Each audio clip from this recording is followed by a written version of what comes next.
Hello YouTube friends and welcome to my channel. If you're new here, my name is Deidre from our Upcycled life and I do lots of thrifting, upcycling, repurposing, and DIY content. And today's video is a couple roadside finds that I found that I'm going to upcycle and turn them into something beautiful again. So we got lots of work. I'm excited to show you how they turned out. Let's get started. Nothing better than getting a free end table that I know I can upcycle and make it pretty again. It's in pretty rough shape.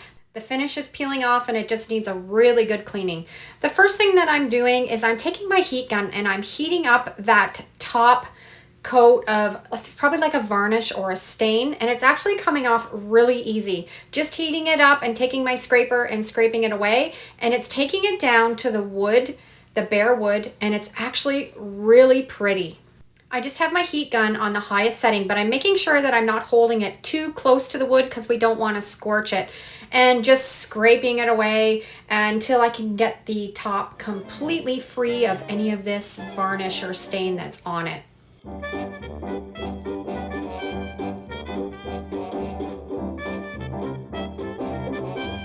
Once I got that all cleaned off, I took my 120 grit sandpaper and I sanded the top, and the top is just gorgeous. I love the wood.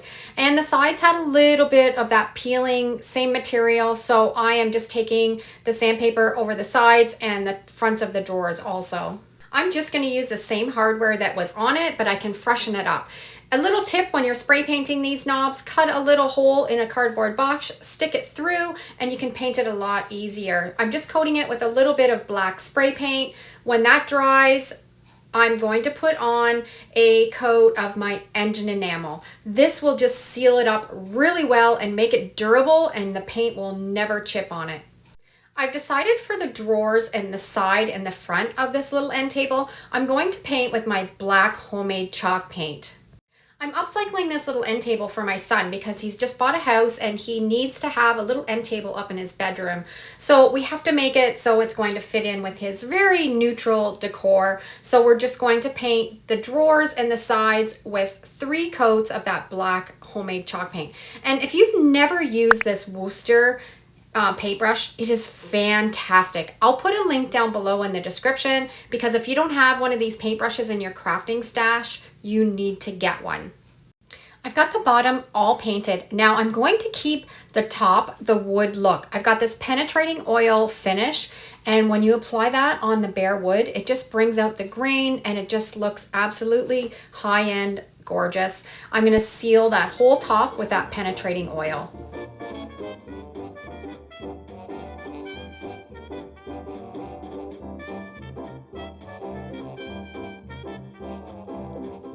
Now once everything is completely dry on the base and the drawers, I'm going to seal it up with some matte finish polyacrylic sealer.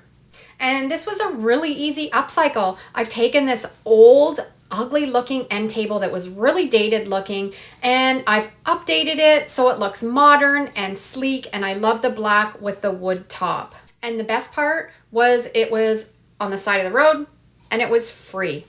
I always see these end tables at the thrift store, so make sure you look for one the next time you're out and about. Next project is also a roadside find, this old chair. The bones of the chair are really good actually, but the seat cushion is beyond repair. I can't fix that one up. So we're going to take the seat off, we're going to update it, and we're going to paint this chair into an updated version that looks much better than it did on the side of the road. The seat was really easy to move. It was just attached with 4 screws in the bottom. So I'm just loosening those up and taking the chair pad off. As you can see, it was beautiful at one time, but it's torn and it's really dirty. And I'm just going to remove that whole piece of tapestry. And I should be able to just peel it off and use my hammer. It's put on with some little nails. Now what I like to do, I always save these. You can always use them in another project. So I've got a little glass dish here and I'm putting all those little nails in so I can save them and tuck them away for another DIY. Now the actual wood of the seat is in really good shape. It's not cracked or it's not stained. So we're gonna be able to upcycle this really easy. I'm just kind of sanding down any little bits of the leftover padding and just making sure that it's nice and clean and smooth. And I'm also gonna take a 120 grit sandpaper and a little piece of hand sanding paper and go over that complete chair. Now, I always am drawn lately to this yellow color. You've seen me use it before, and I just love it. And I'm also going to use this Worcester paintbrush again. Again, this paintbrush is fantastic. It gets into corners and small edges, and it's even really good if you're painting a full wall in a room for edging in.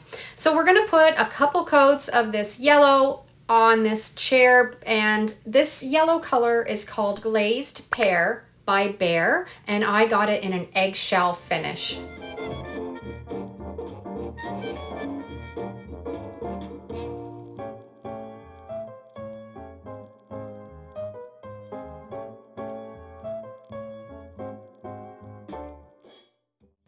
Now this is a fun way to distress paint that looks like it's naturally aged. I just use my stencil paintbrush and I dip it in water and then I just rub away at the paint, and it's just gonna naturally wear that paint away, and it's not gonna look like it's been just sanded down. It's going to look like it's been worn away over the years. And it takes a little bit of time, but it's definitely worth the process to take this brush and you just rub with the water into that paint until you're liking the way that it looks. And you're gonna do this in any area on the chair where it would have naturally aged.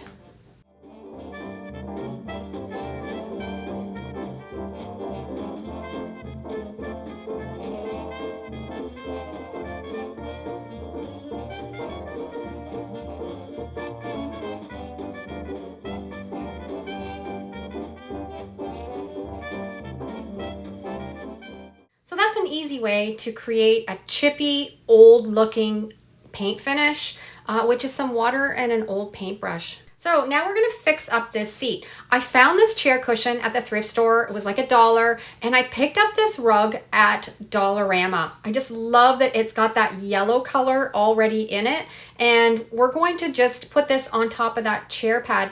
Now later on, this is really easy to remove if your style changes, and you can just take the staples out. But we're going to put that chair pad down underneath, put the rug on top of it, and then just size it to fit just a little bit bigger than that wooden chair pad.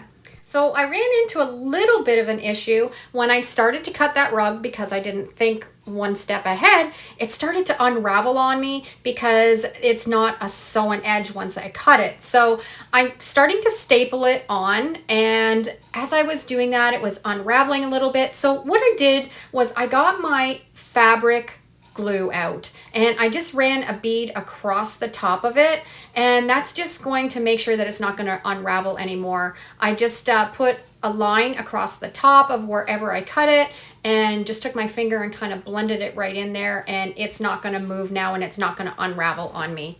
Folding up the corners so it looks nice and neat with my electric staple gun. This thing is fantastic. I'll put a link down below for a staple gun if you don't have one in your craft room, because it made this job really easy.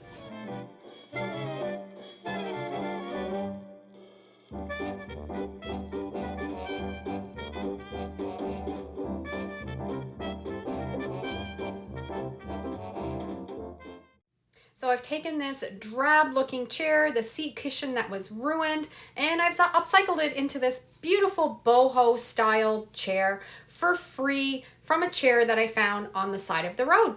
And the bonus part was already having that paint color and then finding the mat from the dollar store that matched it completely. So I hope you have enjoyed today's two roadside upcycles. They're both really easy to create yourself if you find items like this. And I thought you would enjoy seeing my cringeworthy outfit that I created today's upcycles in, compliments of Walmart and Amazon.